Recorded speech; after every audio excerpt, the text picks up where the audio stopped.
السلام علیکم ورحمۃ اللہ وبرکاتہ۔ آج ہم پڑھیں گے مشروعیت التیمم، تیمم کی فرضیت کے بارے میں۔ اللہ تبارک و تعالی نے ارشاد فرمایا، ان کنتم مرضى او على سفر او جاء احد منكم من الغائط او لامستم النساء فلم تجدوا ماء فتيمموا صعيدا طيبا فامسحوا بوجوهكم وأيديكم ان اللہ كان عفوا غفورا۔ ترجمہ: ان کنتم مرضى او على سفر، اگر تم بیمار ہو یا سفر میں ہو، او جاء احد منکم من الغائط، یا تم میں سے کوئی بیت الخلاء سے آئے، او لامستم النساء، یا تم عورتوں سے امبستر ہوئے ہو، فلم تجدوا، اور تمہیں پانی نہ مل سکے، تم پانی نہ پاؤ، فتیمموا صعیدا طیبا، تو پاک مٹی لو اور اس سے اپنے منہ اور آت کا مسح یعنی تیمم کرو، بوجوہکم وایدیکم، ان اللہ کان عفوا غفورا، بے شک اللہ تبارک و تعالی معاف کرنے والے اور مغفرت کرنے والے ہے۔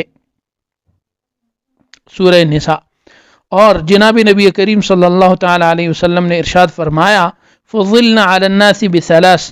جعلت صفوفنا كصفوف الملائکہ وجعلت لنا الارض كلها مسجدا وجعلت تربتها لنا طهورا اذا لم نجد الماء، رواہ مسلم عن ابی حذیفہ۔ اب اس حدیث کا مفہوم اور ترجمہ کیا ہے؟ آپ صلی اللہ علیہ وسلم فرماتے ہیں، ہمیں لوگوں یعنی پچھلے زمانے والے لوگوں پر 3 چیزوں میں زیادہ فضیلت دی گئی ہے۔ ہمارے صفوں کو فرشتوں کی صفوں کا درجہ دیا گیا، اور ہمارے لیے پوری زمین کو مسجد بنایا، اور وجعلت تربتها لنا طہورا، اور پوری زمین کو ہمارے لیے مسجد بنا دیا،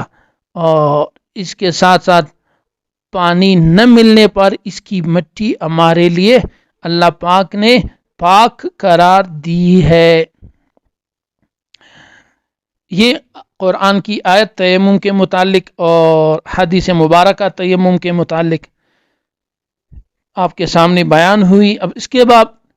تیمم کی مشروعیت اور اس کی جواز اس بنا پر ہوئی کہ انسان پانی نہ ملنے پر یا بیماری کے سبب پانی استعمال کرنے سے وہ انسان معذور ہو، تو وہ بندہ وضو اور غسل کے بدلے تیمم کر لے، تاکہ وہ معذور شخص ان عبادتوں کے ادا کرنے سے محروم نہ رہے جو عبادت ان کے بغیر درست نہیں ہوتی، یعنی غسل اور تیمم کے بغیر جو عبادات درست نہیں ہوتی، اس معذور شخص کے لیے شریعت نے یہ الاؤ کر دیا، یہ جائز قرار دے دیا، اس کو اجازت دی کہ آپ پاک مٹی اٹھا دیں اور اس کے ذریعے آپ اپنے چہرے کو، اپنے ہاتھوں کا مسح کرے۔ جو تیمم کا طریقہ ہے وہ آگے عرض کروں گا، اسی کے مطابق کرے، اور اس کے ذریعے اب وہ عبادات پڑھے جو عبادات وضو اور غسل، جن عبادات کے لیے وضو اور غسل کا ہونا لازمی ہے، ان کے لیے آپ تیمم کریں۔ اب تیمم کا بیک گراؤنڈ میں جاتے ہیں کہ تیمم لغت میں کسے کہتے ہیں۔ تیمم جو ہے یہ ارادہ کرنے کو کہتے ہیں، اور شریعت میں تیمم کا مطلب یہ ہے کہ پاک مٹی سے حاصل ہونے والی اس طہارت کو جس میں نیت کے ساتھ پاک مٹی پر دونوں ہاتھ مارنے کے بعد چہرے اور دونوں ہاتھوں پر کہنیوں سمیت مسح کرنا، اس کو کہتے ہیں تیمم۔ یعنی نیت بھی آپ نے کر لی، اور اس کے بعد آپ نے دونوں ہاتھ پاک صاف مٹی میں آپ نے مارے، اور وہاں سے آت مارنے کے بعد ہلکا سا جھنجھوڑ لے، اس کے بعد اپنے چہرے پر مل لے، پھر اپنے دونوں ہاتھ کونیوں سمیت ان پر مل لے، جیسے نماز میں ہم اپنے دونوں ہاتھ یا چہرے کو دھوتے ہیں، اس طرح اس مٹی سے جو ہمارے ہاتھ ہم نے اس میں مارے ہیں، اس سے ہم نے اپنے چہرے کو اور اپنے دونوں ہاتھوں کو مسح کرنا ہے۔ یہ ہے تیمم شریعت کی اصطلاح اور روشنی میں۔ اب تیمم کہاں کہاں الاؤ ہے اور کب یہ صحیح ہوگی؟ تو فرماتے ہیں شروط صحت تیمم، تیمم کے صحیح ہونے کی شرائط اور شرطیں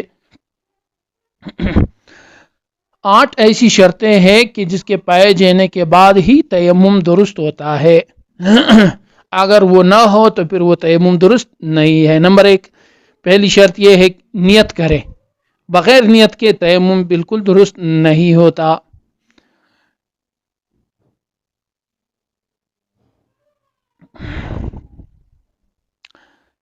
اب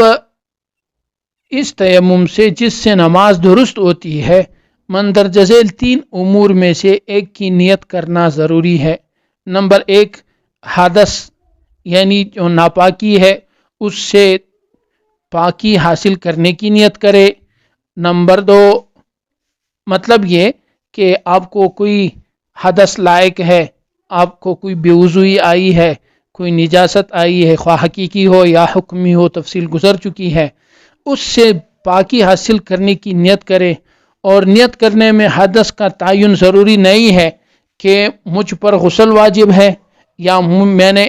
چھوٹا پیشاب یا بڑا پیشاب کیا، یا میرے جسم سے خون نکلا یا پیپ نکلا یا زخم نکلا، یا میں سو گیا تھا، یا مجھے بیہوشی آئی تھی، یا میں فلاں دشمن کی وجہ سے پانی تک نہیں پہنچ سکتا لہٰذا میں یہی تیمم کروں گا، اگر جاؤں گا تو میری جان کو خطرہ ہے۔ اس مجبوری کو اور اس وجہ کو معلوم کرنا لازمی نہیں ہے، صرف یہ ہے تیمم کرنے سے پہلے آپ کا نیت ہو تیمم کا کہ میں تیمم پاکی حاصل کرنے کے لیے کروں گا، ایک بات۔ اور دوسرا شرط کہ اب جو تیمم کر رہے ہیں وہ نماز کے درست ہونے کی آپ نیت کرے، پاکی دور کرنے کی نیت کرے، ایک، یا نماز کے درست ہونے کی نیت کرے، 2، نمبر 3، اس عبادت مقصودہ کی نیت کرے جو بغیر طہارت کے درست نہیں ہوتی، جیسے کہ نماز چاہے کوئی بھی ہو، سجدہ تلاوت جو بغیر وضو کے بالکل نہیں ہوتی، لہٰذا ان 3 چیزوں میں سے کسی ایک کی بھی آپ نیت کرے تو آپ کا تیمم درست ہوگا۔ اگر ان تینوں میں سے کسی ایک کی بھی نیت نہ ہو تو پھر آپ کا تیمم درست نہیں رہے گا۔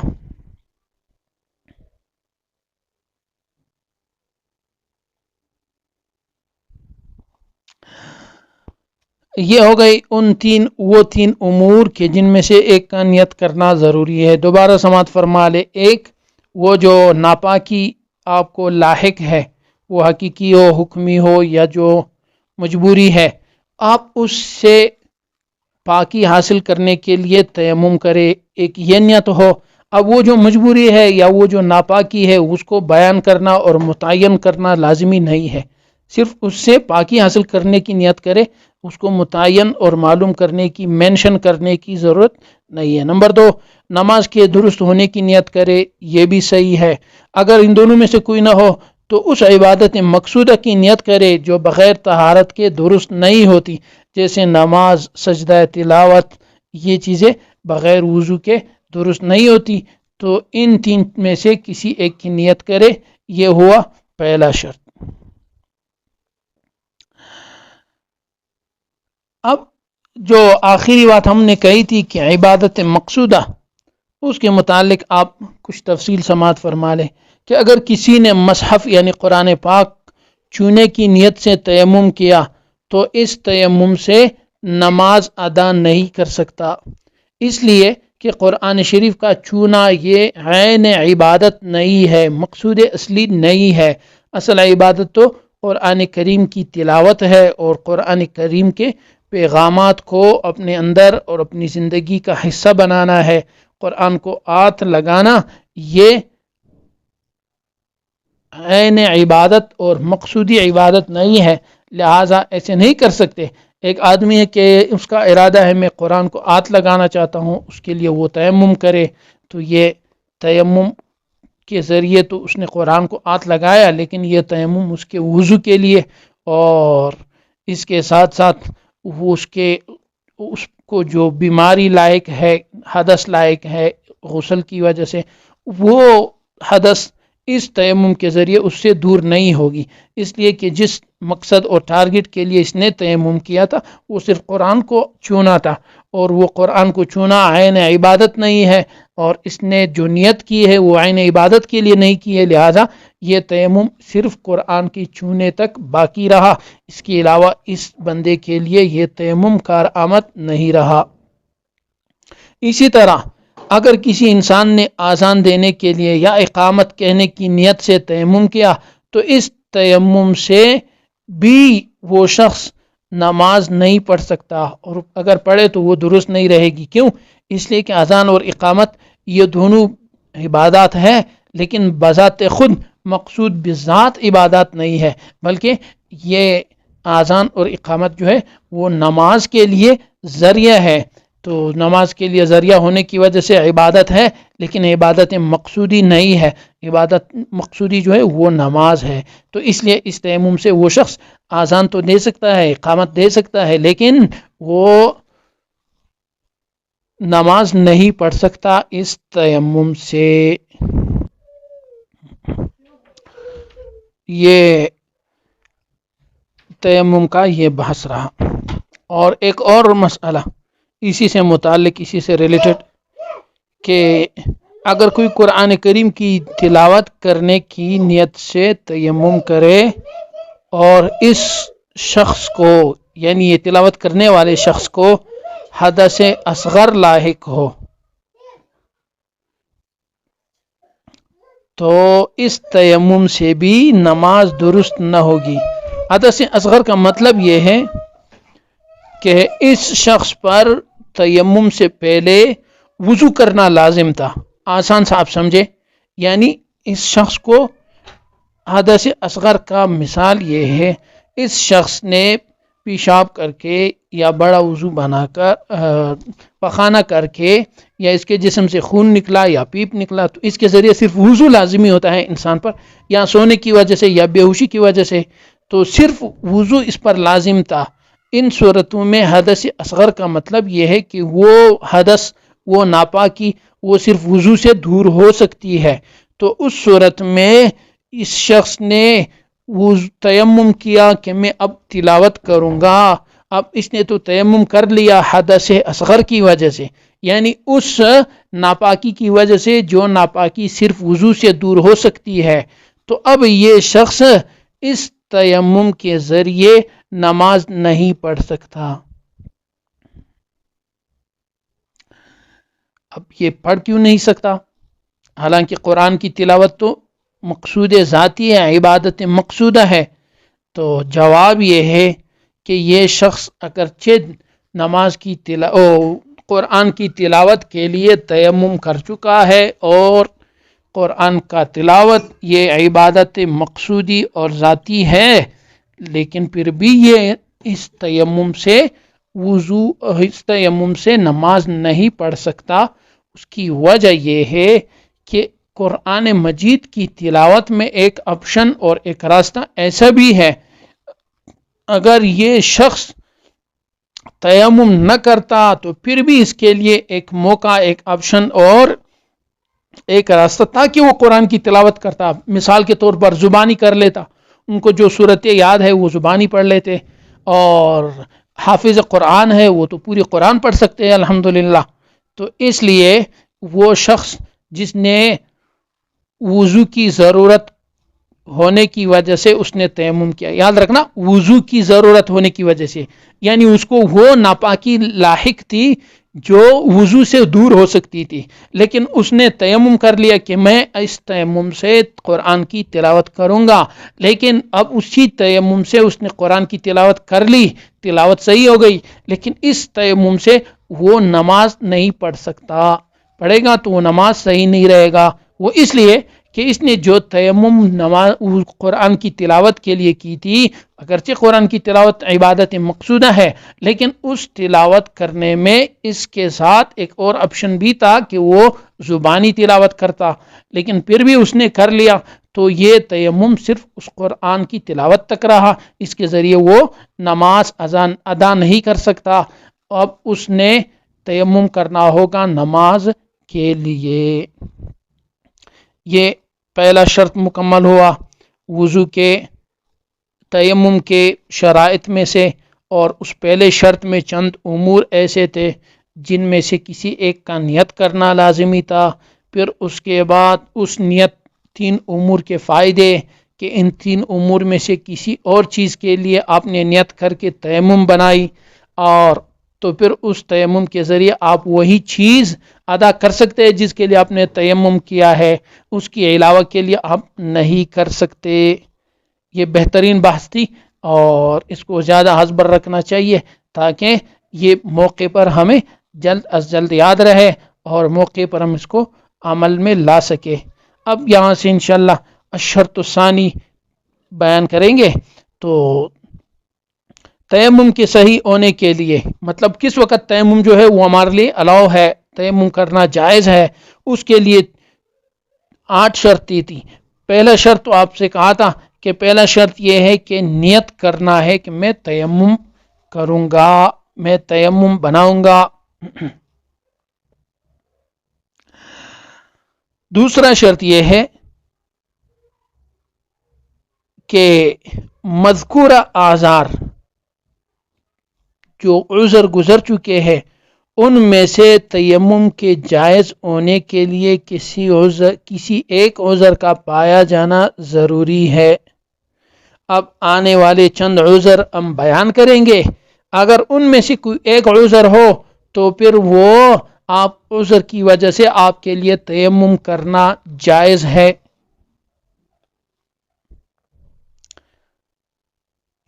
وہ عذر کیا ہے؟ امثلۃ الاعذار التي تبیح التیمم، وہ عذر جو تیمم کو مباح اور جائز قرار دیتے ہیں۔ ان میں سے سب سے پہلا ہے کہ پانی آپ سے 1 میل یا 1 میل سے زیادہ فاصلے کی دوری پر ہو تو آپ کے لیے تیمم کرنا جائز ہے۔ نمبر 2،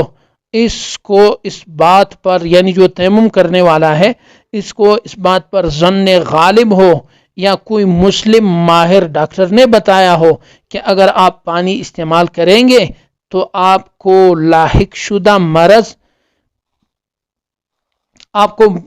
لاحق ہوگا، یا آپ کو جو مرض لاحق ہے وہ بڑھ جائے گا، یا بیماری سے جو آپ کو شفا کا ایک تسلسل جاری ہے، آپ نے میڈیسن لینا شروع کیا ہے، وہ بیماری سے شفا حاصل ہونے میں تاخیر ہوگا، تو ان صورتوں میں اگر کوئی بھی صورت ہو تو آپ کے لیے تیمم کرنا جائز ہے۔ یہ دوسرا عذر، ایک پانی دور ہو اور دوسرا آپ کو خود یقین ہو، ظن غالب یقین کی طرف آ جاتا ہے، آپ کا یقین ہو اور آپ کا خیال اکثر یہ ہو کہ میں پانی استعمال کروں گا تو میری بیماری بڑھے گی، یا آپ کو کسی مسلمان ماہر ڈاکٹر نے بتایا ہو کہ پانی استعمال کرنے سے آپ کو بیماری ہوگی، آپ بیمار ہو جائیں گے، یا جو لاحق بیماری ہے وہ بڑھ جائے گی، یا بیماری سے جو آپ کو آہستہ آہستہ شفا مل رہی ہے، آپ کو جو صحت مل رہا ہے وہ مزید تاخیر میں چلی جائے گی، تو ان صورتوں میں بھی آپ کو تیمم کرنا جائز ہے۔ 3، گمان غالب ہو کہ اگر ٹھنڈ پانی استعمال کرے گا تو ہلاک ہو جائے گا، آپ کا خیال اکثر یہ ہو کہ اگر میں ٹھنڈا پانی استعمال کروں گا تو اس میں میرے ہلاکت کا خطرہ ہے، تو اس صورت میں بھی آپ تیمم کر سکتے ہیں۔ نمبر 4، اپنی یا دوسرے کی ذات پر پیاس سے ڈر رہا ہو جبکہ پانی کم ہو۔ مثال کے طور پر میرے پاس آدھا لیٹر پانی ہے، 1 گلاس پانی ہے یا 2 گلاس پانی ہے، اب میرے پاس دوست ہے، اب ہم سفر پر ہے، ہمارے پاس پانی ہی اتنی ہے، اب اس پانی کے ذریعے اگر میں وضو بناؤں گا تو میرے دوستوں کے پیاس کی وجہ سے مجھے ڈر ہے کہ وہ پیاسے نہ مرے اور ان کو پیاس نہ لگے، تو اس وجہ سے خواہ میں خود یا میرے دوست ان کی پیاس کی مجھے ڈر ہو تو پھر وہ پانی میرے لیے استعمال کرنا جائز نہیں بلکہ میرے لیے تیمم کرنا لازم ہے۔ یہ ہو گئے 3۔ نمبر 4 ہو گئے۔ نمبر 5، جب پانی نکالنے والی چیز نہ ملے جیسے ڈول اور رسی وغیرہ،